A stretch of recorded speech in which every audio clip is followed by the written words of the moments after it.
How data science is powering India. India became republic in 1950 because we believed in equality, justice and smart governance.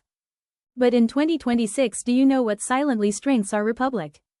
Data. Republic Day is not just about parades and flags.